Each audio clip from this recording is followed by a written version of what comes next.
انتقال کا وقت قریب آیا تو سب کو گھر والوں کو اکٹھا کیا، کچھ نصیحتیں فرمائی کہ اب میرے جانے کا یہ وقت ہے اور میں اس دنیا سے رخصت ہو رہا ہوں۔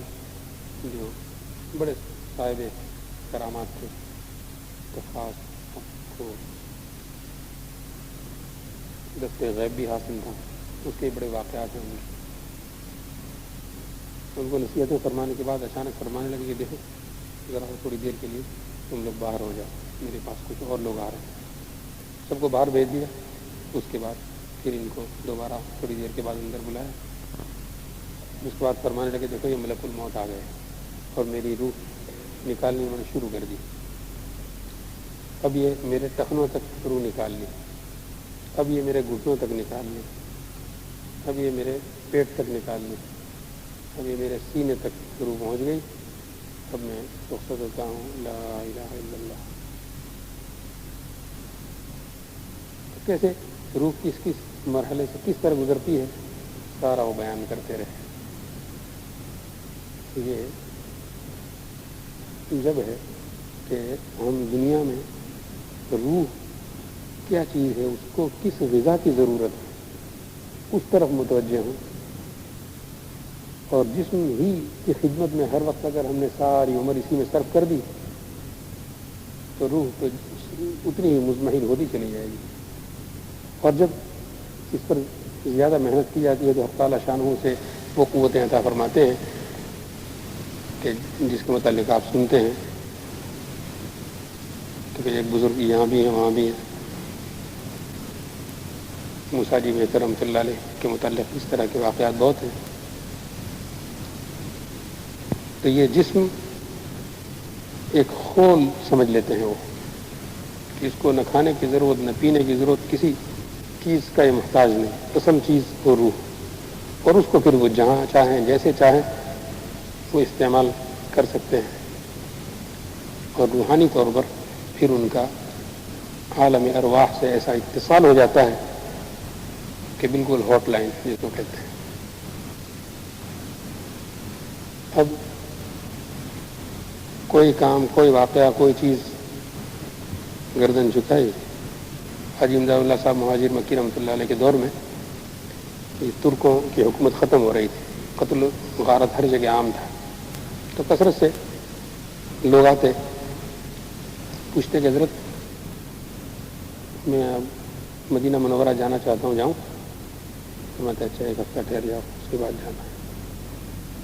کسی کو فرماتے کہ اچھا تم جموں کے رستے سے چلے جاؤ، کسی سے فرماتے کہ اچھا تم سلطانی رستے سے چلے جاؤ۔ بیٹھے بیٹھے روح پرواز کر رہی سب مال۔ ایک مرتبہ حضرت مولانا مظفر حسین صاحب کاندھوی رحمۃ اللہ علیہ نے پوچھا کہ حضرت میری طبیعت بہت خراب ہے اور مجھے امید نہیں کہ میں مدینہ منورہ پہنچ پاؤں گا یا نہیں۔ تو حضرت نے گردن جھکا کر فرمایا کہ نہیں تم انشاءاللہ تم پہنچ جاؤ گے، تم روانہ ہو جاؤ۔ چنانچہ روانہ ہوئے، مدینہ منورہ ایک منزل باقی رہ گیا، وہاں بیمار ہوئے اور مدینہ منورہ پہنچ کر انتقال فرما گئے۔ ایک شخص حاجی صاحب رحمۃ اللہ علیہ کے پیچھے پیچھے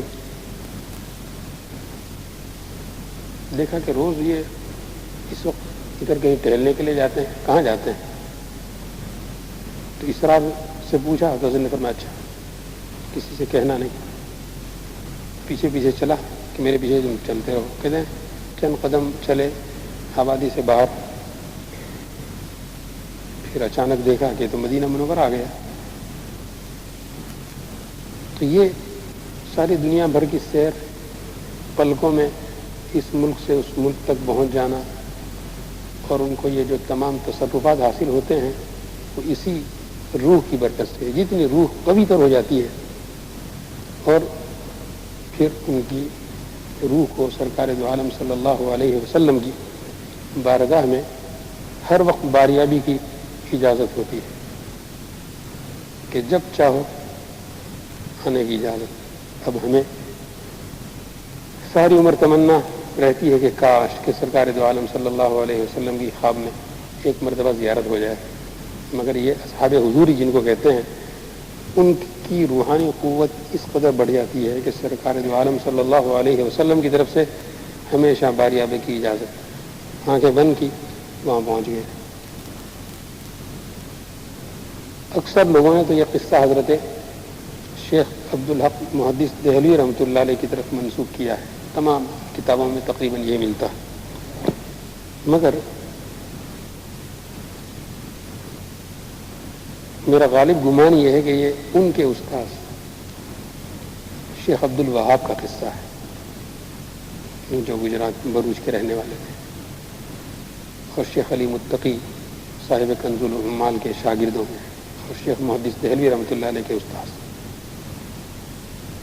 وہ بیان کرتے ہیں کہ حج کے سفر سے واپسی پر ہمارا جہاز گجرات کے ساحل پر جب پہنچا تو وہاں پہنچ کر پوچھا کہ یہاں قریب میں کوئی، تو کسی نے بتایا کہ ایک جھونپڑی ہے، اس میں ایک بزرگ رہتے ہیں، بہت اونچے بزرگوں میں سے ہیں۔ اب ان کا شیخ عبد الوہاب کا یا شیخ محدث دہلوی رحمۃ اللہ علیہ عبدالحق محدث دہلوی رحمۃ اللہ علیہ کا حال یہ تھا کہ مدینہ منورہ سے واپسی پر ان کا آنے کو جی نہیں چاہتا تھا، کیونکہ یہ اصحاب حضوری لوگوں میں سے تھے۔ آپ صلی اللہ علیہ وسلم کے روضہ اقدس پر صلاۃ السلام کے لیے حاضر ہوتے، وہاں سے جواب ملتا، جواب سنتے، تو عرض کیا کہ یا رسول اللہ میں وہاں چلا جاؤں گا ہندوستان تو میں اس دولت سے محروم ہو جاؤں گا۔ صلی اللہ علیہ وسلم نے فرمایا کہ نہیں، وہاں بھی تم جیسے ہی گردن جھکا کر یہاں پہنچنا چاہو گے تو فوراً تمہیں حاضری کی فوراً اجازت مل جائے گی۔ اب یہ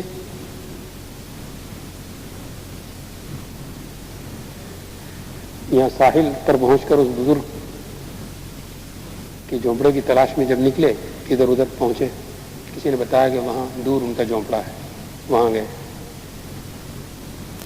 وہاں پہنچ کر اندر گئے تو اس نے ایک شراب کا گلاس پیش کیا، یہ شراب پی لو۔ یہ بہت بڑے عالم، بہت بڑے محدث، انہوں نے کہا یہ تو حرام ہے، کہا کہ پی لو ورنہ تمہارے پاس جو کچھ ہے وہ سلب ہو جائے گا، تمہارے پاس کچھ رہے گا نہیں۔ اب یہ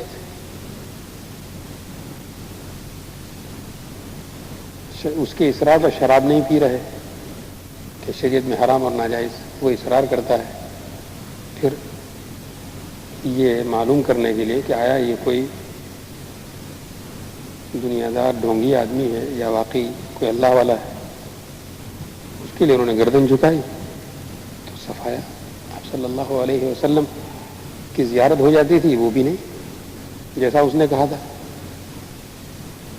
بہت پریشان ہوئے، ایک دن گزرا، دوسرے دن پھر پہنچے کہ شاید کوئی ایسی بات ہوگی کہ اسی کے پاس جانے سے مسئلہ حل ہو سکے گا، پھر پہنچے تو اس نے پھر وہی گلاس پیش کیا۔ آپ نے کہا یہ تو حرام ہے، یہ نہیں پی سکتا میں۔ 3 دن اسی حالت میں گزر گئے کہ وہ اصرار کرتا رہا شراب کے لیے، آپ انکار کرتے رہے۔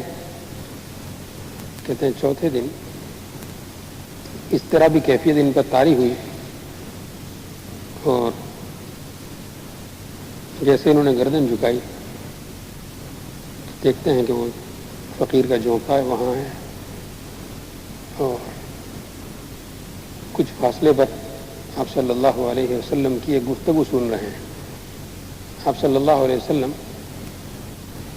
اپنی مجلس میں جو حاضر ہیں ان سے پوچھتے ہیں کہ بہت دن ہو گئے، شیخ عبد الوہاب آئے کیوں نہیں، شیخ عبدالحق کیوں نہیں آئے؟ 3 دن گزر گئے۔ انہوں نے جیسے ہی آواز سنی یہاں سے چلا کر عرض کیا کہ یا رسول اللہ، یہ فقیر مجھے نہیں آنے دیتا 3 دن سے، جب میں آنا چاہتا ہوں تو مجھے روکتا ہے۔ تو انہوں نے اس وقت دیکھا کہ آپ صلی اللہ علیہ وسلم نے فرمایا اخسا یا کلب، اس فقیر کی طرف متوجہ ہو کر کہ منحوس کتے تم یہاں سے منہ کالا کر. اب یہ مراقبے سے فارغ ہوئے اور جھونپڑے کی طرف گئے. وہاں کچھ لوگ بیٹھے ہوئے تھے، ان سے پوچھا کہ بھائی باہر کیوں بیٹھے ہو؟ کہا کہ بہت دیر سے ہم بیٹھے ہیں یہاں، ابھی دروازہ کھلا نہیں. تو انہوں نے کہا کہ یہاں سے تم نے دروازے سے کسی کو نکلتے ہوئے دیکھا؟ تو کہا کہ کوئی دروازے سے اور تو کوئی نہیں نکلا، ایک کتا یہاں سے نکل کر گیا.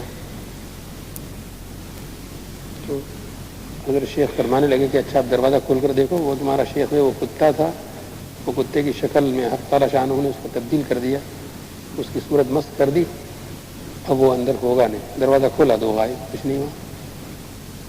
تو حق تعالیٰ شانہ اس روح پر ہم تھوڑی سی اس کی طرف توجہ کریں تو بڑے اونچے مدارج اور مراتب سے نوازتے ہیں، اور یہ عالم ہی کوئی اور ہے، مگر ہمیں اس کی ادنا چاشنی معلوم نہیں اس میں کیا لذت حق تعالیٰ شانہ نے رکھی ہے. ہمیں تو یہ جسم جتنا اس کو ہم دیتے چلے جائیں گے زیادہ اچھا لگا.